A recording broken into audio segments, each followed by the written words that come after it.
Welcome back to Two Birds, One Stone, a podcast presented by DraftKings Sportsbook.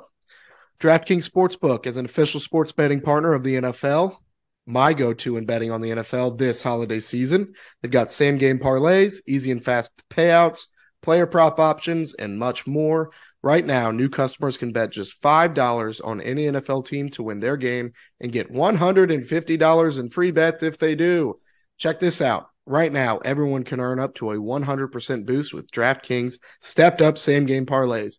Go to the DraftKings Sportsbook app, place a same-game parlay, and combine multiple bets like which team will win, player props, point totals, and more. The more legs you add, the bigger the boost, the bigger your shot to win big. This week, I gave Minnesota plus 3.5 against Green Bay. I apologize. Green Bay kicked the shit out of the Vikings and exposed them, so my apologies if you took that advice. Download the DraftKings Sportsbook app now. Use code TPPN. Place a $5 bet on any NFL team to win their game and get $150 in free bets if they do. Only at DraftKings Sportsbook with code TPPN. Minimum age and eligibility restrictions apply. See show notes for details. Garrett, we've got a really fun episode today.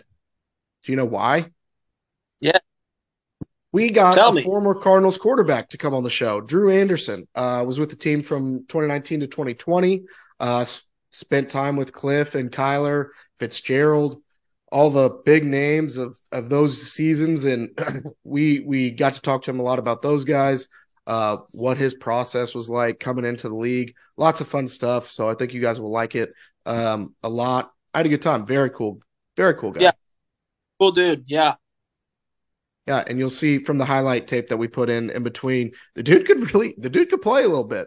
I know he didn't have a long NFL career, but he had like an 85 PFF.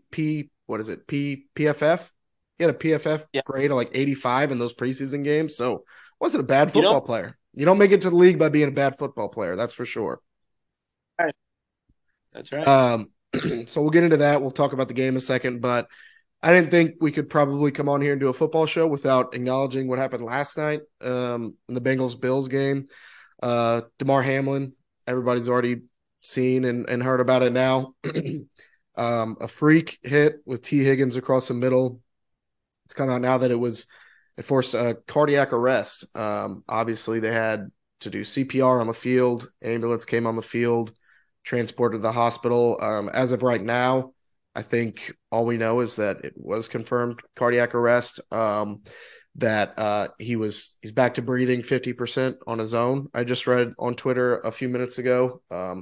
So he's still fighting. So we're all praying for him. And just kind of reminds you, like, we all played football growing up. Like, it's a weird game, and like weird freak things like that can happen. And they happen more often than you think. And from like youth levels up to NFL, just not as often in like the public eye. So it kind of makes you think about how you sit and watch some of these games every Sunday when you're like, oh damn, these guys out here, it's a violent game. So we're wishing the best for Mr. Hamlin and his family. I don't know if you have anything to add to that. It's a hard thing to talk about. So go do his toy drive GoFundMe. You can find the link on Twitter almost everywhere. I think it's before last night. I think it was at like the goal was like $1,500 or $2,500, and now it's almost up to $5 million. So donate to that if you have the means. But thinking and praying for him and his fam. What's crazy about that is I think he started that when he was just in college at Pittsburgh. So it had been sitting there, and it's a second-year player.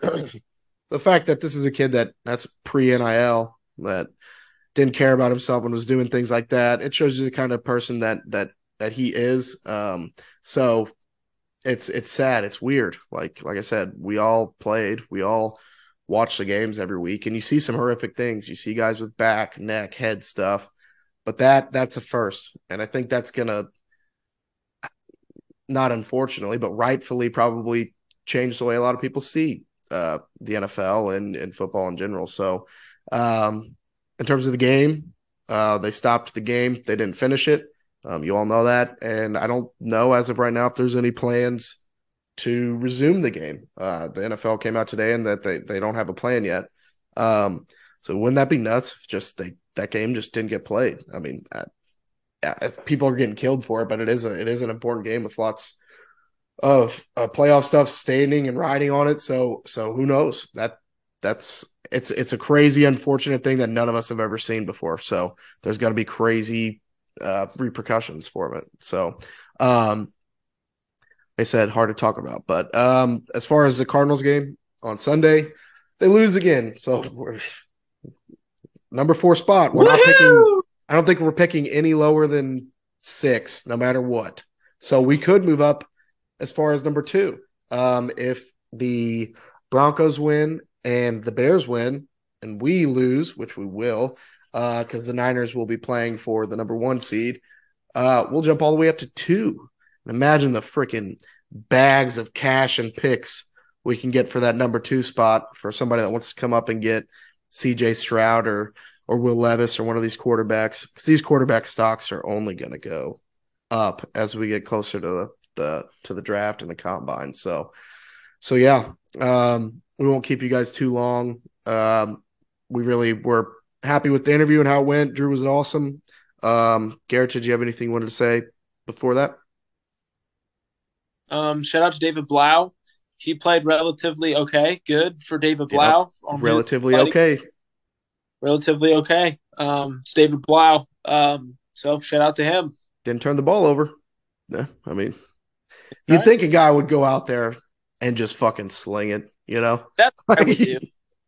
Just screw it. I think Drew even talked about it because we kind of asked him about this situation that the Cardinals are in now. I think he said he wishes he was here a couple years later and maybe he'd have a chance. But you would think that a guy in this spot might not have many more opportunities, would just go out there and let it fucking rip. But hey, maybe that's going to look good. That will look good on tape to the other teams for a backup spot somewhere, maybe 3rd string, who knows. I watched the game and I didn't think, oh wow, Blau doesn't look like he belongs. He held his own out there. So I know it was the Falcons, but they did another perfect tank job. They were right there. They kept it close.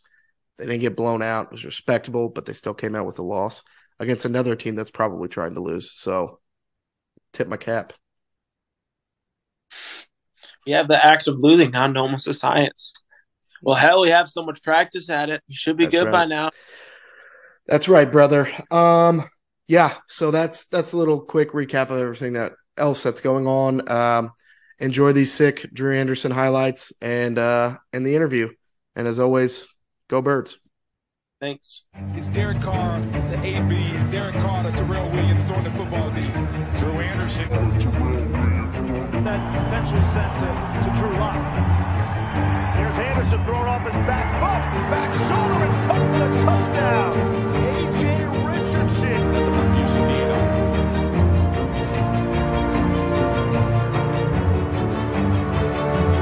Anderson. Razzle dazzle. Playground ball. Jeff's rod can go first. Anderson in trouble. 3rd and 12.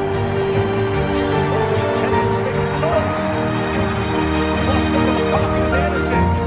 He'll look to run for the first down. That's plenty of green. Here they go. Pressure against Anderson. We got a UCLA. Doing a great college career. His dad coaches with the Eagles. Catches it with Dawson. We are now very excited to welcome on our next guest, former quarterback of your Arizona Cardinals, Drew Anderson. Clap it up, Garrett. Round of applause. I first off wanted to start by saying, Garrett, congratulations to us. We have this shitty little podcast and we have a real life former NFL quarterback that actually agreed to come on here and talk to us for a few minutes. So You made it. that's big for us first. You guys are probably podcasts about as successful as my professional career, so I think we're all about on the same level, to be honest. That's exactly right. That's perfectly good way to sum it up. No, but thank you for coming on. We really do appreciate it. Like I told you before, season isn't not a whole lot to talk about right now. We could come on and talk about how we lost to the Atlanta Falcons. We're picking fourth. That's pretty sick.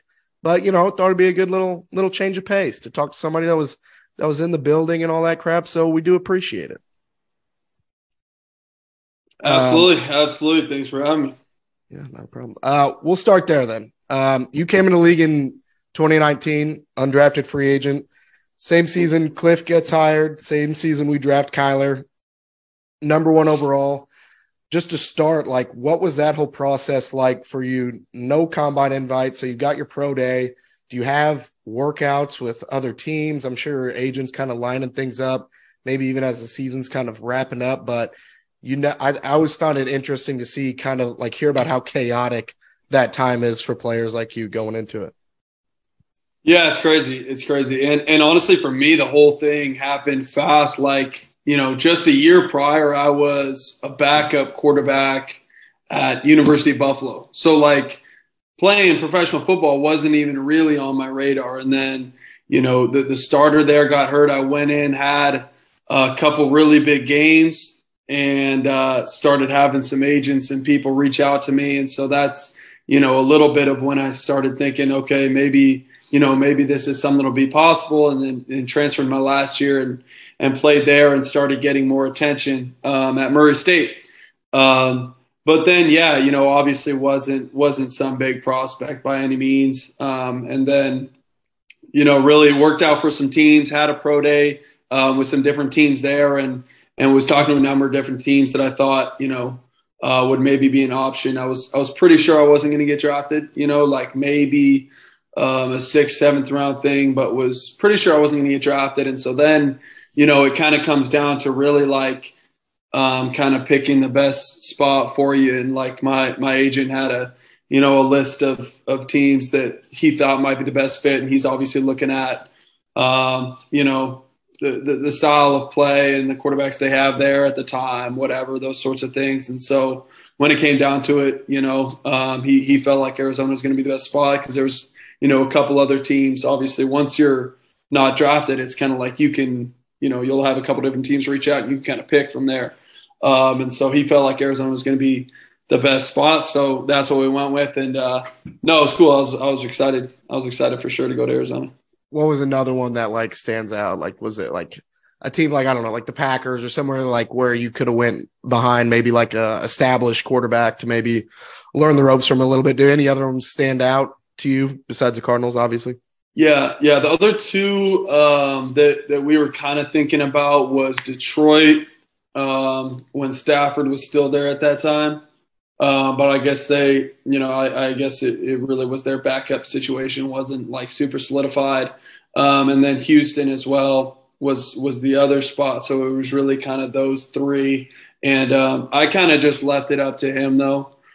He's the one who's, at least I'm paying him ideally to be doing that kind of stuff, figuring that out. So I was like, I'll just kind of trust him with this. And, he's supposed to know better than me. So he said Arizona was the top one that he thought. So I was like, all right, Arizona it is.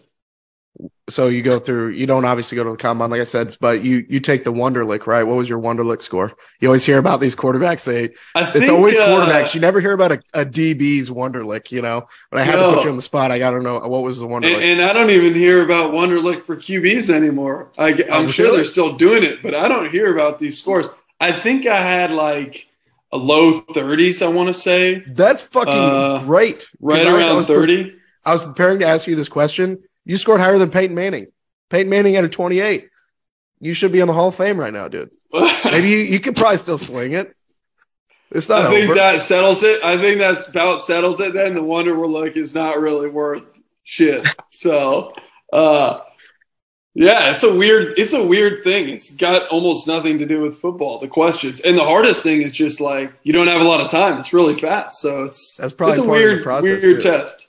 I was in the middle of doing it, and I was in the middle of doing it, and I was literally thinking this is in no way applicable to football or going to determine how good a guy is at football or anything, but whatever, It's just one of those weird things that they put you through, but Other than that, I guess, I don't know, hand size checked out, all that stupid crap that they pay attention to too.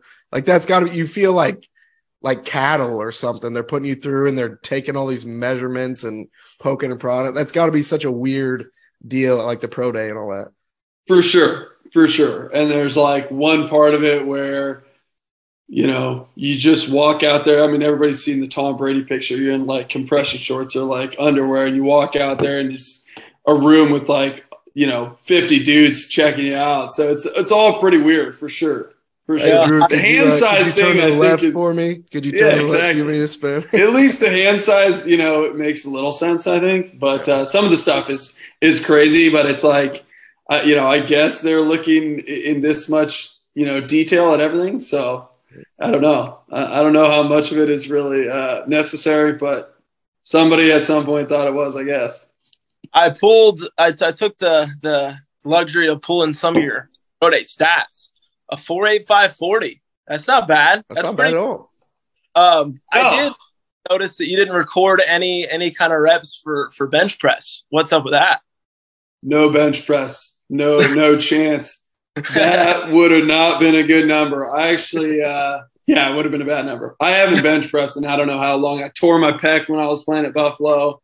Wasn't even benching before that. Certainly haven't benched since then. So no bench press for me. Yeah, you'd rather not bench than put up a shitty number, you know, and come out looking weak. That would have been that would have been embarrassing. I feel like a lot of QBs don't bench anyway. You know, I can't wear out my arms. I'm about to go toss the ball. I get it. It makes sense. You got an excuse laid out there for you. Exactly.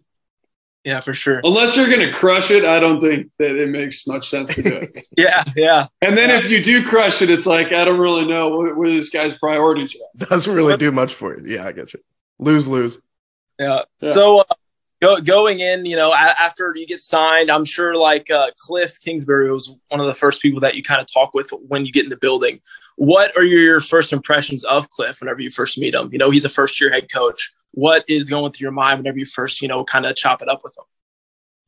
Yeah, I mean, it was awesome. I really liked Coach Kingsbury. He was an awesome dude, super laid back. But, you know, obviously a great offensive mind. And I feel like, especially with like the quarterback position specifically, you know, the guys he's developed and kind of his expertise there. But it was all super positive. I really liked Coach Kingsbury. Like I said, laid back dude, just seemed like a guy you can hang out with. So it was all real positive.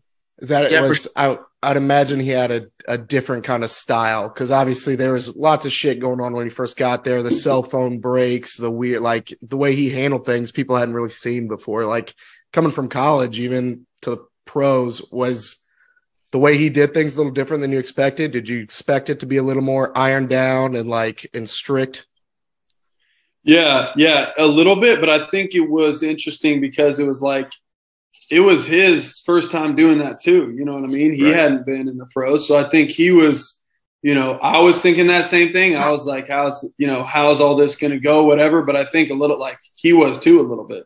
Yeah. You know, and the other thing is I have nothing else to really compare it to. But obviously just like, you know, compared against college in general, it's obviously a lot more business-like kind of, I would say, in that sense than college. But yeah, I mean, it wasn't anything too crazy. I think just kind of the hours and everything. Obviously, it's like now it's, you know, there's really nothing else you're worrying about. It's just football.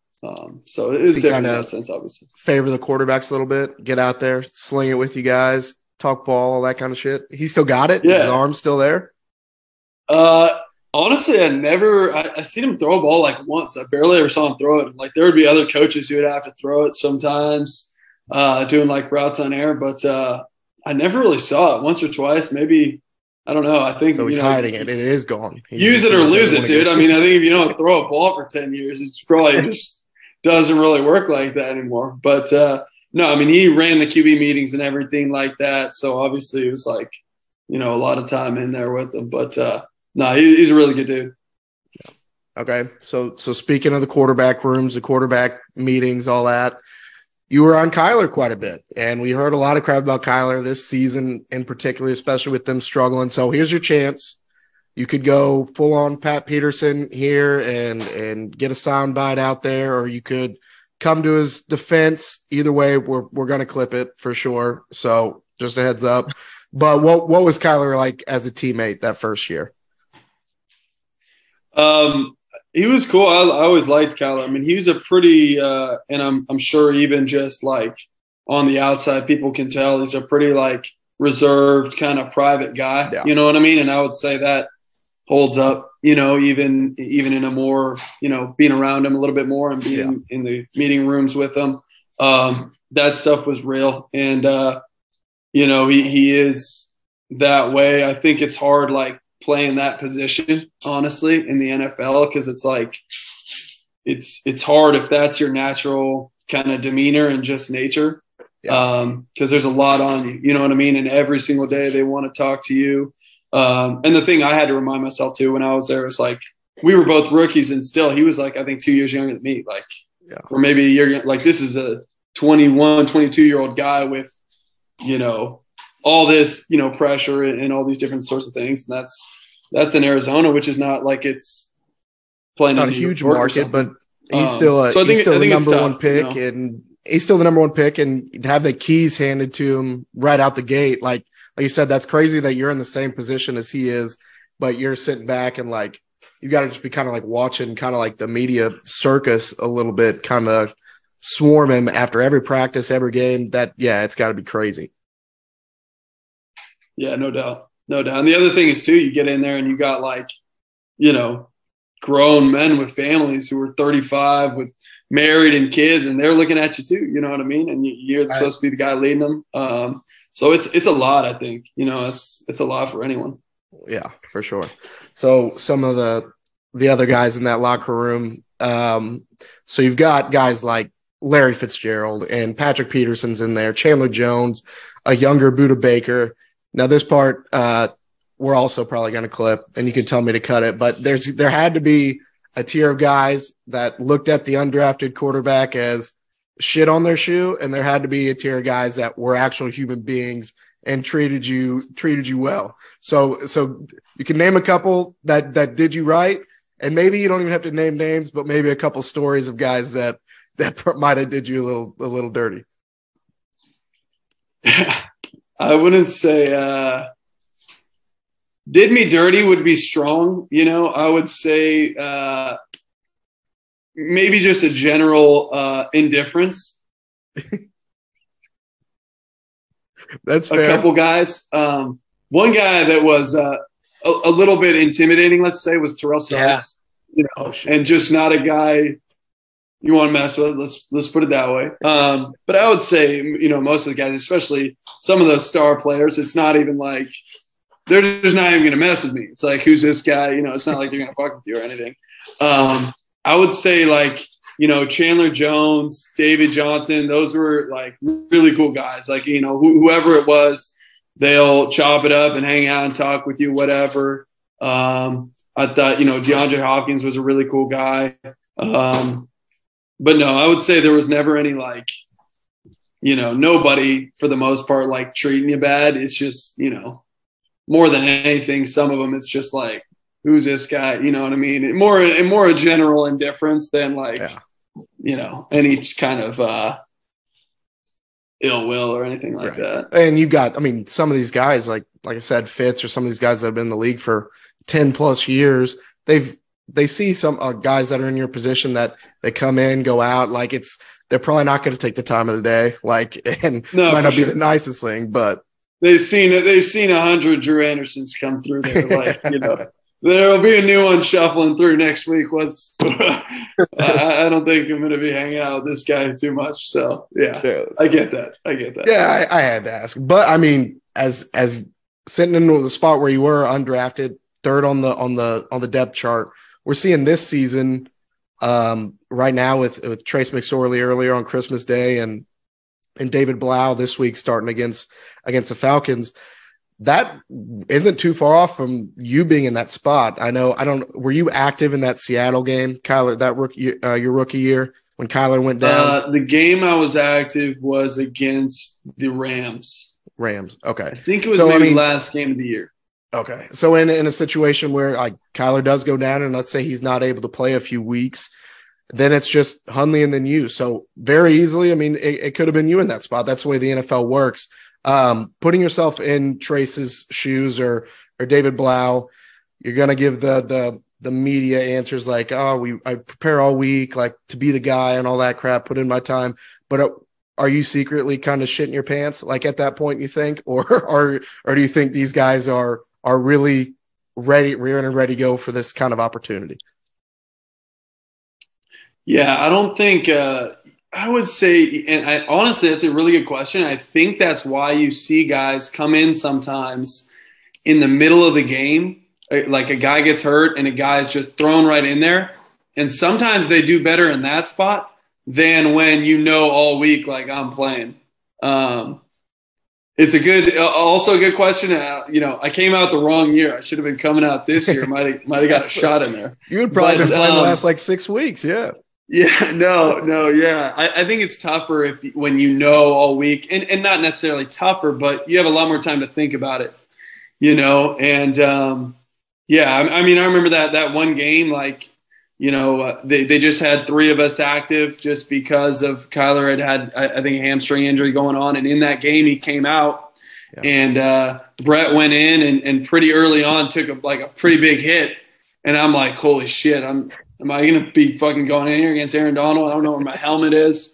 And then he gives a thumbs up. He's good to go. So didn't come to that. But no, it's obviously not easy and not an easy spot to go into. And especially when, the team's obviously struggling a little bit. But the flip side of that is like there's no expectations and no real pressure. You know what I mean? For a guy going into that spot, it's like, just go out there and let it rip. If you throw a couple picks, that's what everyone thinks you're going to do anyways. So that's true. Yeah. I don't see the downside. Yeah, I got you. So you spend your couple years there. Like you said earlier, you're coaching now, and we'll get into that a little bit. But after you get cut, are you taking calls? Do you know that I want to move on to this coaching part of my career, or what was that kind of like transition like? Because obviously it's never easy to be like play this game your whole life to be like, okay, I don't have it, and you move on to the next part of life. But what was that kind of transition like for you? Yeah, no, that part's I think it's tough for anyone, and honestly that's been it hasn't been that long where I totally was kind of more so like, all right, I'm moving on, because that was when I was released was like the COVID season. So I stayed out there and worked out for a few different teams. I actually helped and coached the quarterbacks at Queen Creek High School for a little bit. Just knew the head coach over there. So helped out and did that, was just kind of staying in shape, worked out for a few different teams, and, nothing kind of came of that. And then ended up going up to Canada for a little bit. So I was up in Edmonton for a little bit there in the CFL, and had a little shoulder injury. So came back home and kind of while I was doing that again, started helping out coaching and was rehabbing and whatnot, kind of thinking I was going to try and get back into it. And then as that was going, I started to think more like, I'm not sure I want to go back up there, especially if it's for, the CFL again, and got the call to go back up there. But it's late in the year. The team was doing really poorly, and I just kind of, it didn't sound that awesome to me at that point. Fucking cold up there. And so, yeah, no, it's not quite like Arizona, but that was kind of the point where, I was kind of like, maybe I'll kind of go all in on this coaching thing. So, and that was just really last year. So last year was the first season coaching. And now this will be the second year. So, yeah, I mean, it took a little bit of a while for sure to kind of decide to move on and be at peace with that. But it's obviously a hard deal. There's only so many of those jobs. And once you're out for a little bit, it feels tough to break back into it for sure. Right. So now you're at, like you kind of mentioned, Diablo Valley College. You guys went 7-4 this past year with a big win in the Gridiron Bowl. I guys put up a 50 burger, 51, something like that. I was watching that on ESPN3. It was nuts. You guys were tearing it up. I think it was Joe Buck and Aikman on the call. That's but right. Only the big time win for the Vikings in a monsoon. So no, it's been super fun. Been the offensive coordinator there for the last 2 years. But it's been great. Been really fun doing that. And I kind of, like I said, I came back originally like thinking I was gonna try and rehab to get back to play again, but started to really enjoy doing this and thought maybe I'll switch over and pursue this instead. So it's been awesome though. Yeah, for sure. I did a little bit of research, on the team and how your guys' season went. Jordan Cook, I watched his huddle highlights. He's a fucking baller. Freshman, he can sling it. I also kind of looked up at his general build. You guys seem to have sort of the same build, same kind of play style ish. I assume that really helps whenever you're trying to bring a player along and kind of help them, show them along the way. How does it make it a lot easier to work with a player like that whenever they have the same build as you do and the same kind of play style? Yeah, it does. And I think more so just kind of positionally, you know what I mean? And having been in that same spot, I mean, literally the exact same spot I played at the school that I'm coaching at now. Sure. So like I was that guy and tall and painfully skinny and not super fast. Like doesn't like to so in terms of talked about that. Yeah, like his specific case is like so much that I can kind of relate to, I guess. And so yeah, it makes it easier. And I think the quarterbacks in general, you know what I mean? Obviously helping those dudes out. My instinct is to throw the ball a bunch. The O-line coaches don't love that, but it is what it is. So that's what you get for having a quarterback as your OC, dude. I mean, they had to see that coming. But no, you know what you're getting into there. I think you got to. I mean, those kids, that's got to be cool for them. They're going to a smaller school like that. To have you somebody there that's might not have had the longest career in the league, but that has been there. And because a lot of those kids probably that go there, their goal probably is to transfer and move to a bigger school. Like, and you did that with Buffalo and then to Murray State. So you're probably a very good sounding board to them kind of bounce questions off. And you also probably know what the fuck you're talking about calling plays too. So those kids are probably happy to be there. I hope so. It's crazy. I start to feel really old really fast around these kids, but no, dude, they're awesome. They do a great job. We had two quarterbacks. It's a junior college where I'm coaching at right now. Yeah. So, but we had two guys with Division I offers. The starters going to Appalachian State, and then the guy you're talking about, Jordan Cook. He's got a couple different offers now as well, Division I. So it's pretty crazy, but I'm proud of those guys. It makes me feel old. Like went from player to coach really fast, but it's super fun. No, that's got to be cool. Watching the birds leave the nest, bigger and brighter passes. Exactly. That's got to be the goal. So, no, that's awesome. Cool. Congrats on all that. One last thing I wanted to close on. October 7th, 2017. You're at Buffalo. You got a 7 overtime game against Western Michigan. In that game, you threw it 61 times, 597 yards, and 8 fucking touchdowns, 1 on the ground. Does that feel like – it has to feel incredible, like you're in the backyard just throwing the ball around with your buddies. The ball is not touching the ground. Like, what does that feel like when you're just in, like, such a groove like that, especially in the D1 college level? It's not like this is a high school game. You lost the game. Sorry about that. But it's crazy. That game would never happen now. They changed the rules. It would not be possible for that game to happen. So they can't quite, pad the stats like we were able to do that day. People don't know. Like I looked at those numbers of that game and I was like, holy fuck, 7 overtimes or not, 8 touchdowns in a game, 600 yards. That's pretty fucking cool shit. Yeah, no, dude, it was a blast. That was, I think, like I said, I started the year as the backup that season, and I think that was like my second start or third start. And kind of when I started to realize, at first you're thrown in there and you're kind of like feeling it out, and that's when I kind of started to realize, like, okay, this is not quite as crazy as I thought. Like I can play at a high level here, and I think like in a game that long, kind of start to get in a little bit of a groove, start to figure out, what they're doing defensively. And at a point, like what you do is kind of what you do. And so I think by that, whatever, the seventh overtime, they're not really throwing a bunch of stuff at us that we don't know is coming. And no, it was cool, dude. I mean, that game, like, it was awesome. I never forget that. And some of those receivers, we had awesome receivers. One of the receivers in that game was KJ Osborne, who's crushing it now for the Vikings. Oh shit! He was like the third receiver. So he had some other really good guys too. No, yeah, it was definitely a super cool experience and fun memory for sure. Good deal. Well, then who knows? We brought up your Wonderlic score and you just got into coaching. Maybe you'll jump back into it. Maybe you'll be putting up 600 yards in an NFL game here in the next couple of years. We don't know. I won't give up on you. I'll pound the table for Drew Anderson to come back. That's what we'll do for you as a gift for coming on this podcast. You're the man. You're the man. I appreciate that. Thank you, guys. Yeah, no, like I said, it was good to have you on.